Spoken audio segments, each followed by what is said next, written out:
UGLY, you ain't got no alibi, it's ugly. But it's a Xavier win. We'll show you how X got back in the win column at home. Plus, they just want to have a simple conversation with somebody that's willing to listen. I'm a very good listener. pivoting in the pandemic after COVID shuttered his basketball gym, former Xavier standout Sherwin Anderson has found a new calling. And the Bearcats have been playing well lately, but the bottom finally fell out against the number 6 team in the nation after a week off. We'll break down the game with Terry Nelson. From WCPO 9 Sports, this is Sports of All Sorts.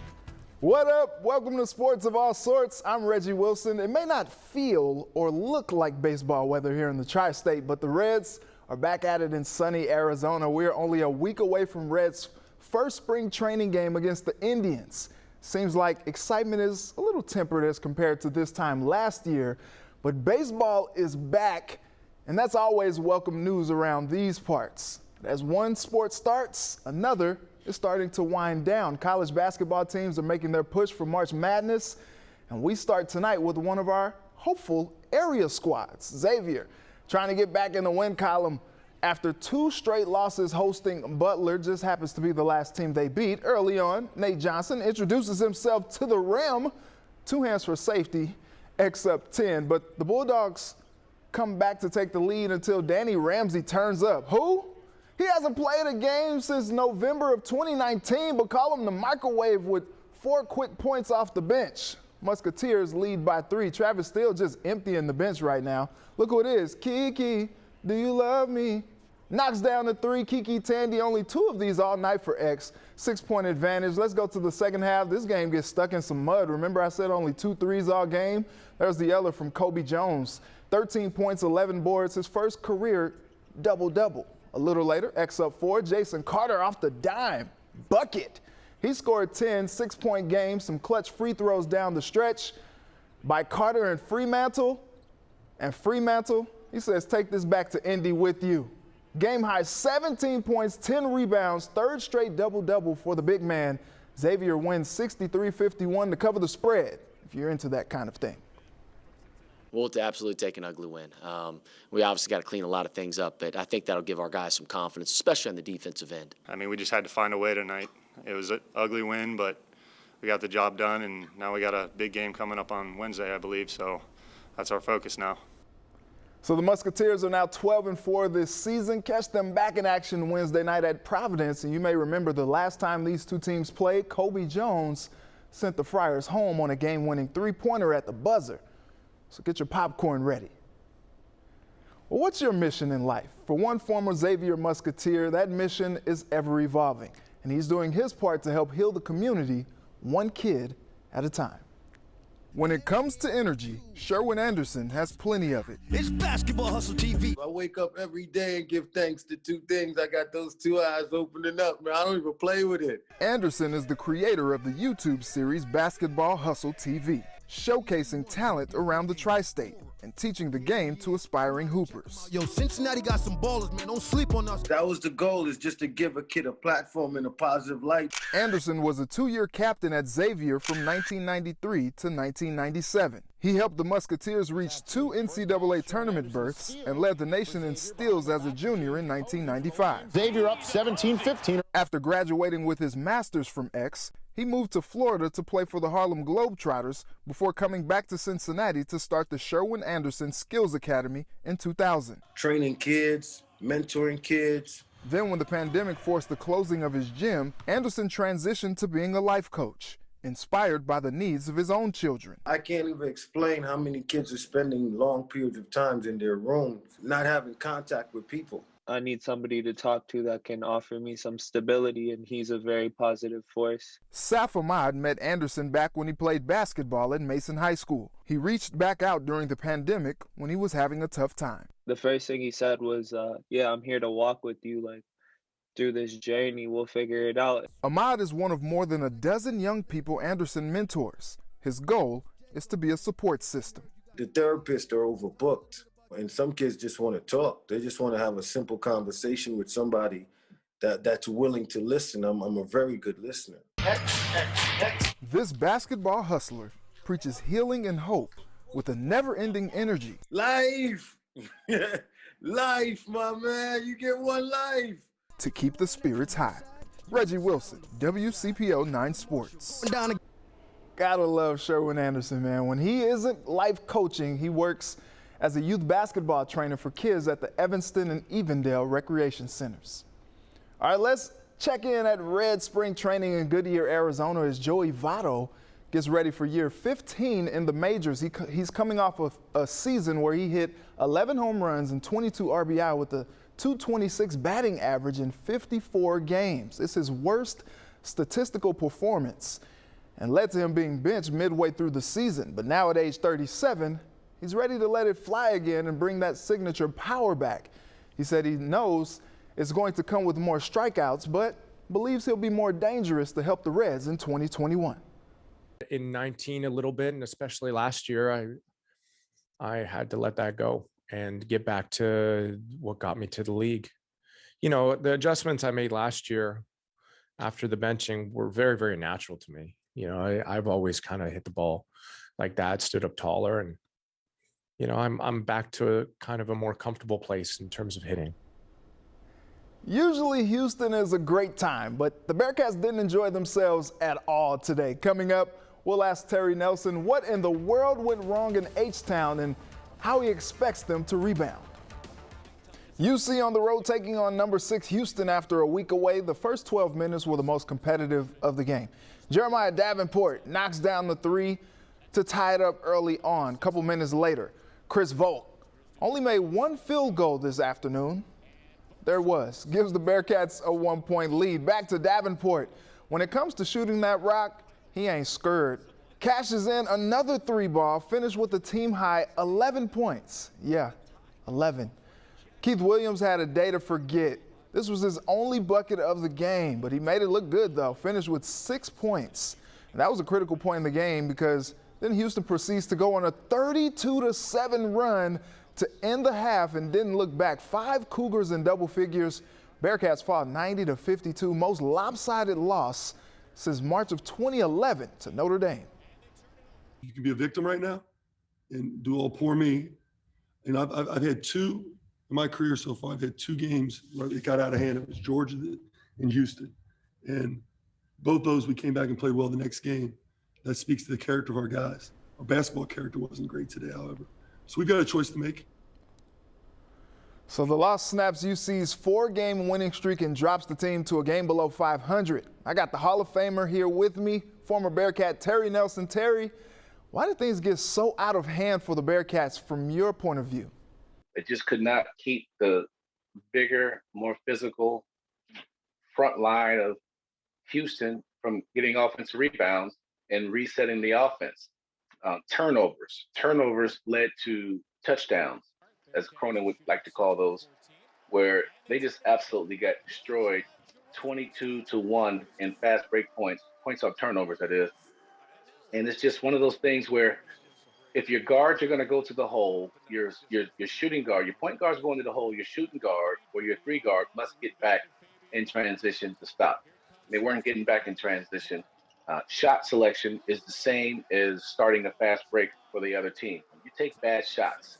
I thought Keith had this game right here. He can just take this, put it in a bottle, throw it in the ocean, maybe revisit it in 50 years or something like this. It was bad because Keith's got to do a better job when he knows that his team needs a basket of creating a shot for his other players. He's got snipers on the perimeter, and it's hard for them to create their own shot. That's not their goal. That's not their goal. And so when things start going downhill, I would like to see DeJulius try to come off that high ball screen, get downhill, collapse the defense, and kick it out. Well, he wasn't coming off that screen. They could not stop the penetration of Houston. They could not stop the tough fadeaway shots of Houston. They were, once again, when that shot went up, they did not box out. They didn't turn and try to check guys out. If one guy did it, 2 or 3 other guys were watching the ball as it went up. And they were just knifing in, grabbing balls, tipping balls out. And before you know it, they couldn't stop the avalanche. You mentioned Williams. He went 1 for 10 from the floor, but only 1 starter in double figures today. How does that happen? They haven't mastered the art of, okay, we got to get to the free throw line. And then once we get to the free throw line, we got to convert these. when a team's going on when they make 2 or 3 baskets in a row, that's cause as a leader, as a scorer, as a point guard, or whoever the guy with the major guy with the ball who's dominating the time, you got to find a way to stop the run. Quick basket, don't always have to be a 3. When you're traveling, when you're going baseline, when you're attacking the basket, when you see 2 or 3 guys there, it doesn't mean run a guy over. It doesn't mean try to shoot some shot that you can flip up and fall out of bounds while you're shooting the shot. So when you shoot that, it takes you out of the play. They get it, and they start the fast break. We had 1 charge today, and that was through Mike Saunders on an offensive foul where he got pushed. But other than that, they had no rim protection. Guys were attacking the basket. I saw Tari Easton get out of the way several times and try to swipe the ball. Perfect position where the guard is telling you on the perimeter, we're going to take you baseline.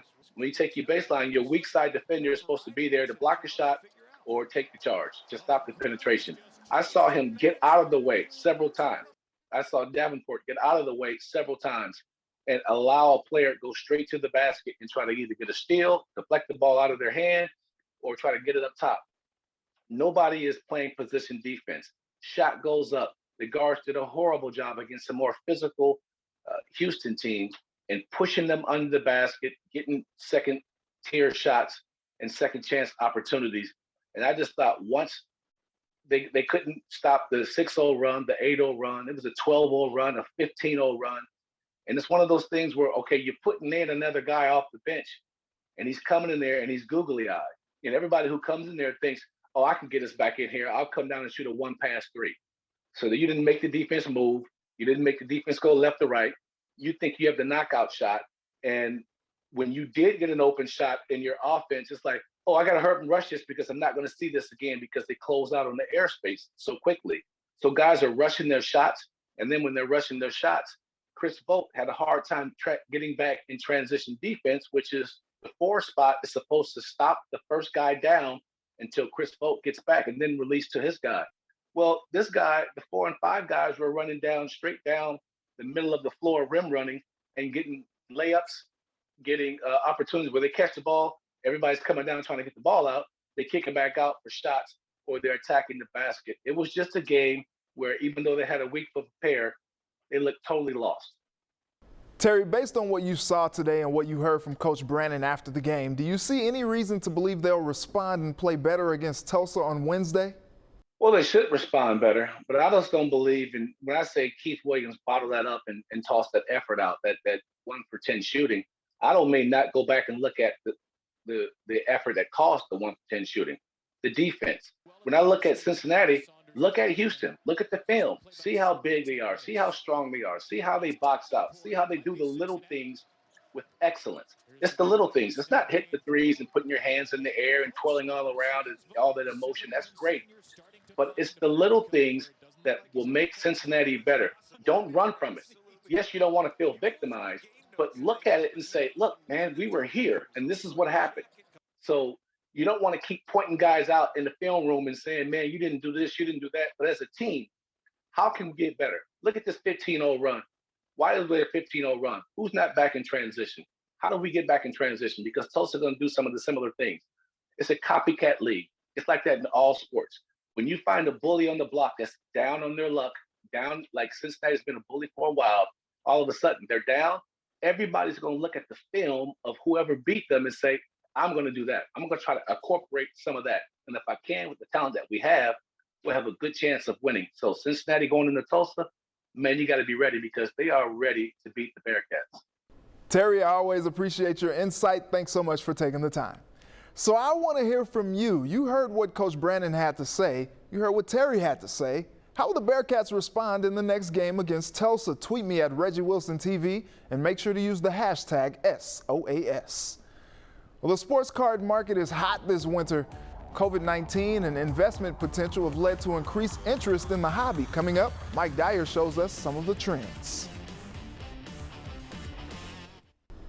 Welcome back. An old school hobby is making a comeback.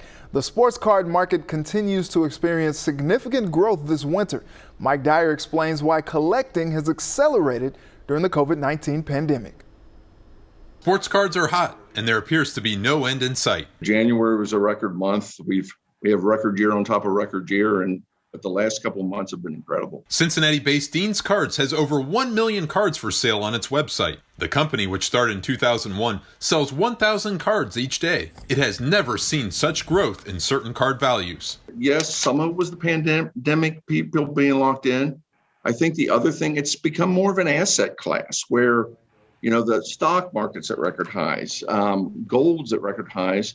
So instead of investing in art or coins or something like that, people are going with these baseball cards. In just the past month, some of the prices across the industry are staggering. A 1952 Topps Mickey Mantle card sold for $5.2 million in January. A pair of Michael Jordan 1986 Fleer cards each sold for $738,000 earlier this month. The past few months, it's just gotten crazier and crazier, almost a snowball effect of the demand. It just keeps rolling and rolling and rolling. 2020 also brought renewed interest in basketball cards, especially after Kobe Bryant's death and the Last Dance documentary featuring Michael Jordan. I think this used to be a baseball card hobby, first and foremost, and now it's become a basketball card hobby.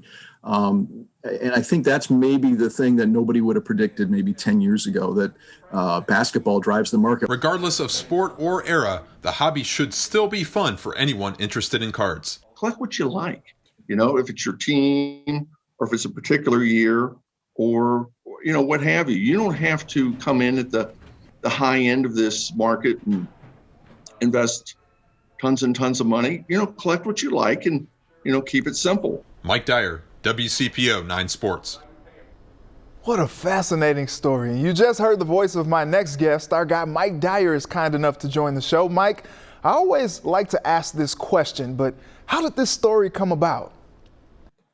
Well, you know what, Reggie, I saw this note in Sports Collectors Daily. I'm kind of an avid follower of the sports card hobby, as it were. Kind of being a former collector myself, I've kind of gotten away from it in recent years. But anyways, I still follow what's going on in the sports card market, as I mentioned. And there was a note about Dean's Cards, which is based in Cincinnati, as I mentioned in the story, and mentioned how they had the best sales month ever in January in their 20-year history. And so that piqued my interest, and I thought, hey, I'm just going to email over to the company, and did that on a Friday afternoon before the Super Bowl weekend. And Dean Hanley, the president and the founder of the company, was kind enough to get back to me and set up an interview, and really got the ball rolling from there. You said you were an avid card collector. How fun was this story to tell for you? It was really enjoyable, Reggie. As I mentioned, I used to collect a lot of cards, buy packs, as a kid, and just, put those cards in safekeeping and in cases, and, go to card shows at malls and even look online and stuff like that. And then, as I got through college and after that and started a family, really kind of wasn't a priority for me. But now, obviously with a lot of time at home and just an opportunity to kind of get back into a lot of sports nostalgia, I find myself just kind of paying attention more. And then you see and hear all these media stories about the prices for a lot of these rare cards. I mean, being a high school sports reporter at heart, that's still my main job from a day-to-day basis. But this was just kind of a different tempo, different style, and just something kind of enjoyable. And it seemed like it really took off with people giving a lot of feedback and just saying, this is something that is certainly very interesting in the times that we are living in right now. Mike, what was the biggest thing you learned after doing this story? First of all, I didn't know that Dean's Cards had over 1 million cards on their website. That's pretty staggering to think about that. But really, in doing some research on the story, you see all these auction prices and cards are going for $1 million plus. And, obviously the Mickey Mantle card, the 1952 Topps card, which a lot of people call the holy grail of cards post World War II, sold for $5.2 million back in January and set the all-time record for a single card. And, to me, it's just the interest in basketball cards. And Rich Miller, the editor of Sports Collectors Daily, who I spoke with, talked about that emergence, where this used to be a baseball card hobby, and still, to a lot of sense, a lot of reasons, it will always be, for the vintage and the stuff that came out pre-1980s, pre-1970s. But really with the popularity of the NBA and the way the game has become global, I mean, a lot of people will say, you know, this card collecting boom is because of the pandemic. And I think that's a significant reason why. But I think if you go back a few years, you start to see this become another asset class, as Dean Hanley told me, that people are looking at this as another form of investment, whether that's an alternative to gold or, you know, coins or art. This is just something that people have found a liking to, and certainly basketball with Michael Jordan and everything that was portrayed in the Last Dance documentary last year. I mean, it just renewed that interest from 80s and 90s NBA basketball, and that really interested in me as well. Mike, this segment goes out to all of us sports nerds. Appreciate you doing the story and taking some time with me. All right, we'll be right back to wrap up the show. Welcome back. Well, it's been real. It's been fun. It's been real fun, but we got to go. I'd like to thank my guests, Terry Nelson and Mike Dyer, for joining me tonight. And thank you to my village who helped me put this all together. Thank you for watching. Let's do it again next Sunday. Until then, have a good night and a very blessed week.